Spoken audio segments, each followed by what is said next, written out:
irmãos, bom dia. Deus abençoe a todos. Estou passando por aqui só para fazer uma revisãozinha do que nós falamos agora na quarta-feira. É imprescindível que os irmãos não faltem, tá? Então vou dar aqui rapidinho, como muitos faltaram, um resuminho, tá bom? Vamos falar um pouquinho sobre o propósito da disciplina dentro da igreja. Nós já falamos da disciplina na página 38. Depois, só aqui um breve comentário. Para ensinar é preciso aprender, é algo óbvio, mas infelizmente não acontece nos dias de hoje. A maioria quer falar, mas não quer aprender, não está sujeito a sentar aos pés de alguém para aprender, né?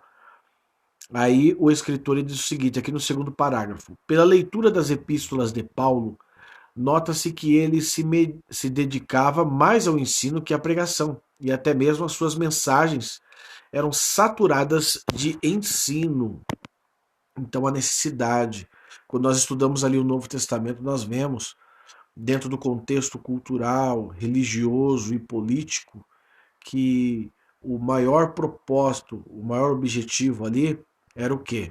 Era justamente instruir, porque existiam vários conceitos filosóficos, religiosos daquela época, que estavam o quê? Estavam, na verdade, promovendo nos irmãos divisões. Então não tinha uma base. Então o Novo Testamento foi escrito para isso. Então é importante estudar, né? Nós vemos o exemplo de Salomão. Depois você dá uma olhadinha lá quando a rainha de Sabá foi visitar Salomão, como que se comportou os seus servidores, né? Ao ponto dela ficar impressionada, né? Paulo diz: manda essas coisas e a ensina-as. Então é importante ensinar. E vamos falar um pouquinho aqui sobre o propósito da disciplina, né? O principal objetivo da disciplina é transformar vidas e formar caracteres. O exemplo é um fator importante na disciplina. O que ensina, primeiramente, deve disciplinar-se a si mesmo, a fim de dar um bom exemplo. Quem ensina precisa viver o que fala. Então, esse é um dos princípios, né? Quem ensina tem que viver o que está ensinando. Tiago diz: não seja apenas um ouvinte, mas você deve praticar aquilo que você ouve. Jesus fez uso desse método e foi o que garantiu a sua autoridade. Ele censurou os mestres fariseus porque ensinavam, mas não praticavam. Por isso mesmo, não tinham autoridade. Não se deve considerar a disciplina com caráter negativo, como castigo por parte da igreja. A disciplina tem caráter positivo. Uma coisa a observar aqui, pessoal, é que a disciplina tem um propósito, objetivo de ganhar a pessoa, de abençoar a pessoa. Não no sentido punitivo. Ah, você fez isso, agora você vai ver. Né? Alguns usam essas autoridades para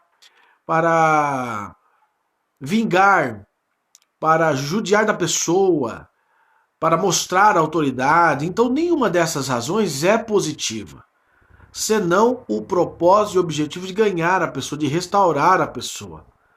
Não como caráter punitivo ou vingativo para mostrar autoridade, não, mas sim para resgatar a pessoa.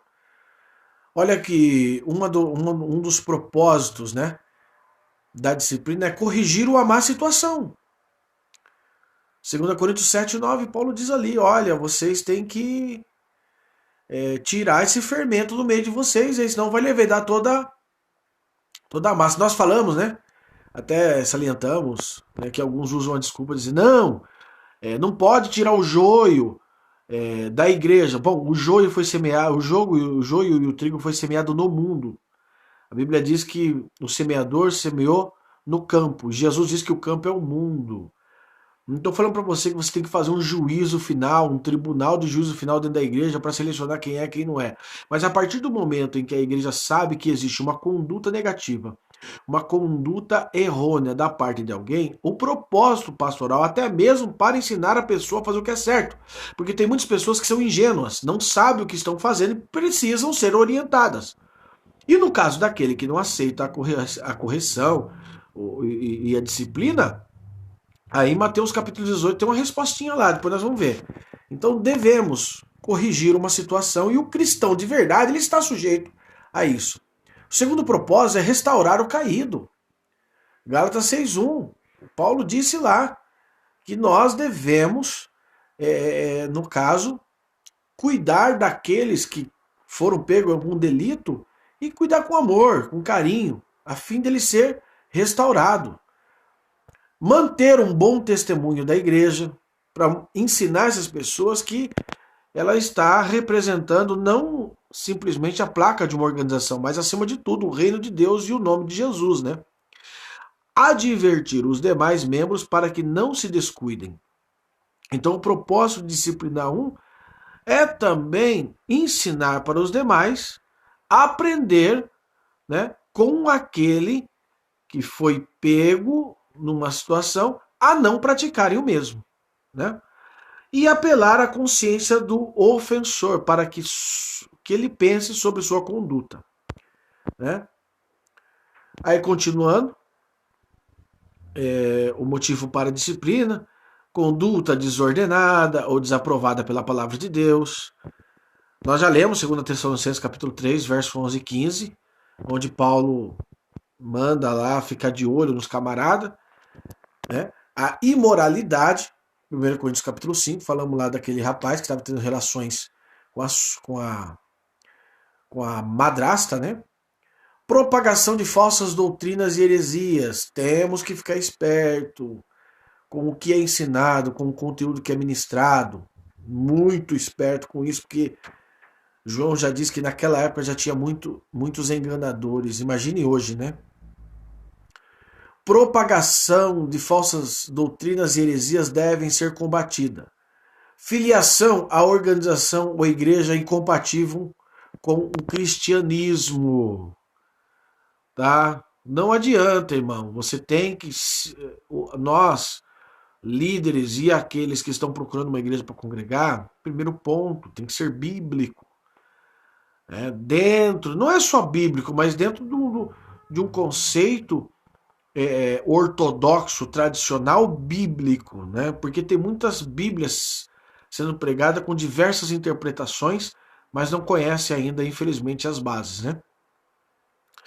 Métodos do procedimento da disciplina que Jesus ensinou, Mateus 18, 15 e 18. Primeiro ponto: se alguém pecar um contra o outro, você vai até essa pessoa e tenta reconciliar. Se você conseguir reconciliar, ganhaste o teu irmão e vamos todo mundo ser feliz. No caso da pessoa não aceitar, você chama uma ou duas testemunhas, tá? Ou duas ou três testemunhas, e vá tentar ganhar o irmão. Se ele ouvir, bênção, glória a Deus. Se não ouvir, deve-se levar o caso para a igreja, que é a comunidade, que é o grupo seleto, explicar: olha, irmão tal fez isso, né? Tá aí as testemunhas, mas ele não quer aceitar. A partir disso, a igreja tem o poder de aplicar uma disciplina, uma disciplina não, né? O que eu posso dizer aqui é um caso de exclusão, né? Porque Jesus disse que pode considerá-lo como gentil e publicano, ou seja, não faz parte.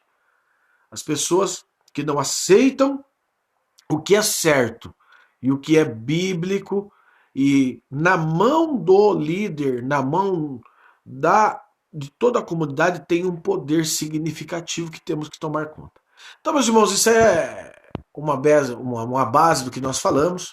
Meditem nisso aí e até quarta-feira. Que Deus abençoe a todos.